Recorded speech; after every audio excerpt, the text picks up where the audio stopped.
Bonjour tout le monde, c'est Mimi. Aujourd'hui, je vous parle des fameux pinceaux à maquillage qu'on retrouve sur le marché. Ici, ce sont ceux de LR Cosmetics qui sont sortis au Québec il y a quelques temps, il y a à peine un mois, et elles s'appellent les Looky Brush. Donc, je vous parle un peu de ces brosses-là parce que actuellement, on voit ça dans tous les tutos make-up. C'est vraiment quelque chose qui revient tout le temps, tout le temps, tout le temps. Et j'ai remarqué que vous posiez beaucoup de questions à savoir sur les réseaux sociaux, comment on les utilise, etc. Donc récemment, LR Cosmetics a lancé sa nouvelle gamme de brosses sur le marché et ce que je trouve génial, c'est qu'elles ont un prix abordable. Parce que si vous regardez, si vous comparez avec les prix qui sont réalisés chez d'autres marques de pinceaux plus connues, eh bien vous allez voir que les prix de ce type de brosse-là avoisinent les 80 $ pour la grosse et 45 $ pour les plus petites.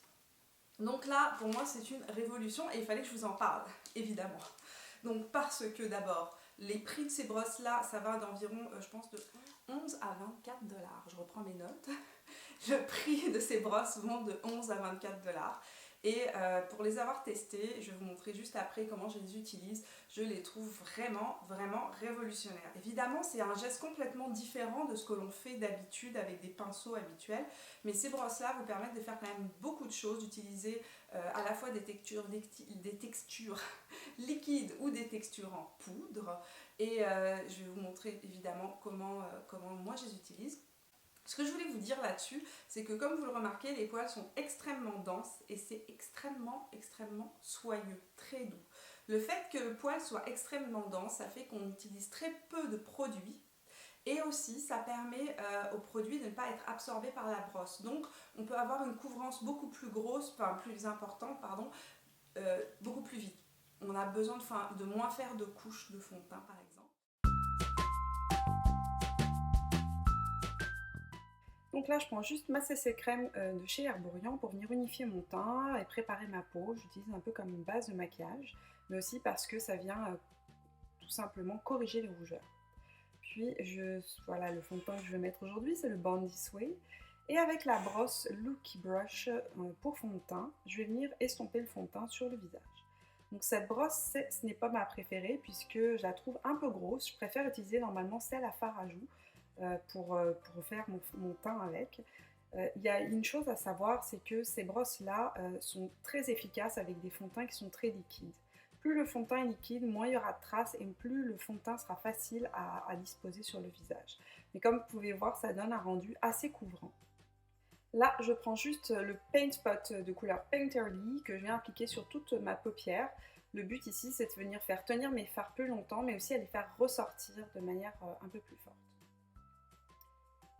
J'utilise cette base pour les yeux tous les jours, vraiment tous les jours. Je viens prendre ma tartelette in Bloom et je prends la couleur donc Smarty Pants que je viens appliquer dans le creux de ma paupière en couleur de transition. Donc j'étire bien la couleur de transition et j'y vais toujours doucement sur les couleurs. J'y vais en mettant ma couleur petit à petit. Je ne veux pas avoir un effet trop intense dès la première fois. Ensuite, je prends le Musty Stick de Bite Cosmetics en couleur almond et avec le pinceau ombre à paupières, je viens le déposer dans le creux de mon arcade sourcilière. Comme vous le remarquez ici, j'utilise un fard qui est crème et ce que j'ai pu voir, c'est qu'avec les fards crème, ça se diffuse vraiment très bien. C'est vraiment des pinceaux qui sont faits vraiment pour des textures crème plus que je trouve que pour des textures poudrées. Mais on va voir qu'on peut l'utiliser avec des textures poudrées juste par la suite. Je vais vous montrer comment est-ce que je fais.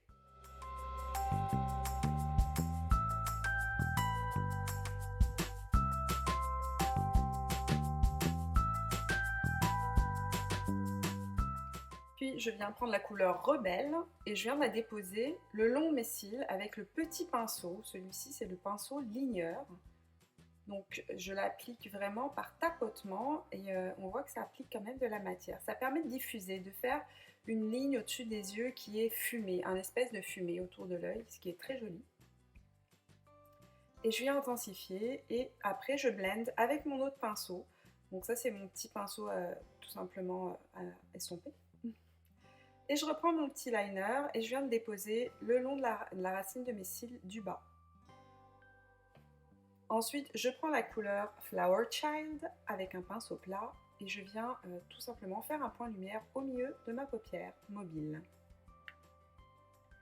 Puis je prends Charmer, qui est le plus blanc, et je viens le déposer en haut pour nettoyer tout simplement sous l'arcade sourcilière. Et aussi en dessous pour nettoyer toutes les petites bavures. Ensuite, je prends un crayon, ça c'est un crayon chez Kiko, vraiment très vieux, qu'on peut le voir. Ce qui est intéressant, c'est que la mine est grasse. Et je vais encore utiliser le petit pinceau ligneur avec ce crayon-là pour venir l'estomper et rajouter un peu plus d'intensité. Donc comme vous pouvez voir, on va pouvoir utiliser les petits pinceaux Lucky Brush avec vraiment plusieurs matières, aussi bien avec des fards poudre qu'avec ce qui est crème. Mais moi, ce que je préfère, c'est quand même les produits en crème. Donc là, je prends mon pinceau ligneur et donc je viens juste fumer le tout en l'estompant et en diffusant le trait avec le petit pinceau. Là, je vous passe le détail, je suis en train de mettre du mascara. Et on passe au teint. Donc, je prends le petit pinceau qui est fait pour l'anti-cerne, donc le pinceau anti-cerne, et je dépose mon anti-cerne, donc toujours en forme de V, là où la lumière doit se poser. Vous allez voir comment c'est rapide, mais c'est vraiment le moyen que j'ai trouvé de déposer l'anti-cerne et que ça soit vraiment invisible à l'œil, vraiment invisible. Vous allez voir, mon anti-cerne se fond dans ma peau. Je suis vraiment impressionnée par cette utilisation de la brosse et c'est peut-être mon utilisation préférée. Donc en fait, ça prend 2 secondes. Je recommence l'opération de l'autre côté et vous allez pouvoir voir encore que ça se fond d'une manière mais incroyable. Aucune démarcation et j'adore.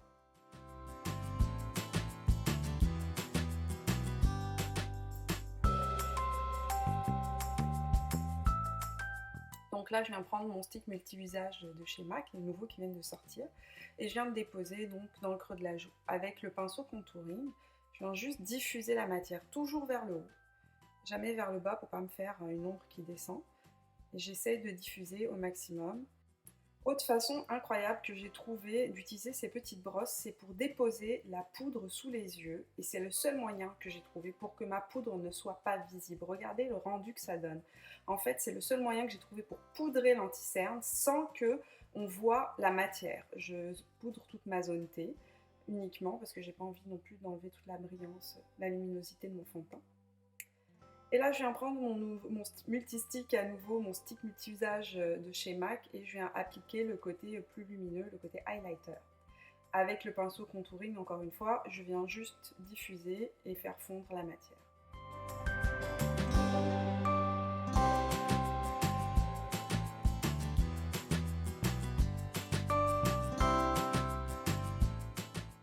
Là encore, je prends mon pinceau, cette fois-ci c'est le pinceau pour le fard à joues, et je viens prendre mon multistick, et avec une matière comme ça, regardez comment ça s'applique vraiment facilement. On va juste déposer la matière sur la joue et on estompe. Ici, une autre manière d'utiliser le petit pinceau liner, le pinceau traceur pour les yeux, c'est de l'utiliser pour faire votre contouring. Donc ici, moi je fais mon contouring du nez. Je vais appliquer tout simplement la poudre directement sur le pinceau et ensuite j'estompe sur le long de l'arête nasale. Ensuite, je prends le crayon studio chromographique de chez MAC et je viens tout simplement nettoyer le tour de ma bouche. Moi, je n'utilise pas de crayon à proprement parler pour tout simplement tracer mon contour de lèvres. Par contre, j'utilise toujours un crayon chromographique pour nettoyer le tour de ma lèvre et ça évite que mon rouge à lèvres bave.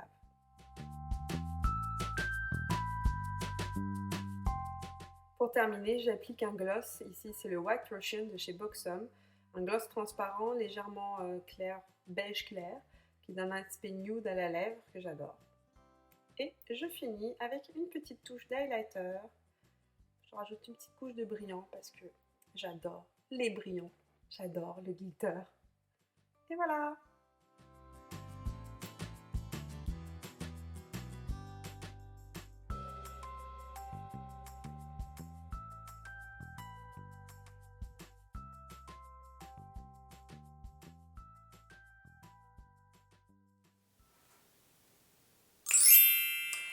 Et voilà, magie de la nouvelle technologie, je me suis transformée en l'espace de quelques minutes. Non, pas du tout. Ce qui se passe, c'est que tout simplement la batterie de ma caméra m'a lâché alors que j'étais en train de filmer la conclusion. Donc je vous demande de m'excuser et d'excuser ma caméra qui m'a lamentablement larguée. Autre chose que je voulais vous dire sur ces pinceaux, juste pour compléter la petite information, c'est que sachez juste qu'ils sont très longs à faire sécher lorsque vous les nettoyez. Donc utilisez plutôt des nettoyants à pinceau quotidien. Vous savez, les petits sprays là qu'on met sur les essuie-tout. Ce sera beaucoup plus facile de les nettoyer comme ça, de les réutiliser à chaque jour. Puis gardez le nettoyage avec un gros savon ou un savon spécial pour pinceau de maquillage, vraiment une fois par semaine, parce que vous allez voir que ça prend au moins une bonne journée et demie à sécher. J'espère que ce que vous avez vu dans la démonstration a pu un peu éclairer votre lanterne et que maintenant vous êtes vraiment des professionnels sur les petites brosses comme ça et sur les Looky Brush, que vous allez pouvoir vous aussi les utiliser facilement.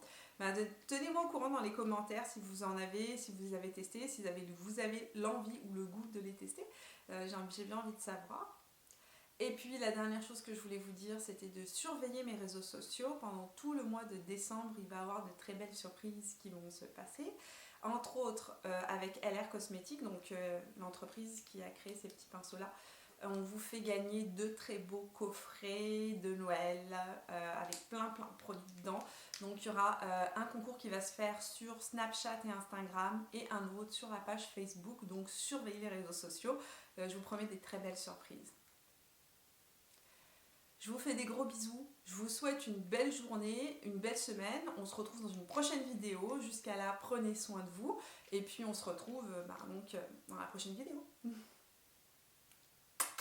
Ciao!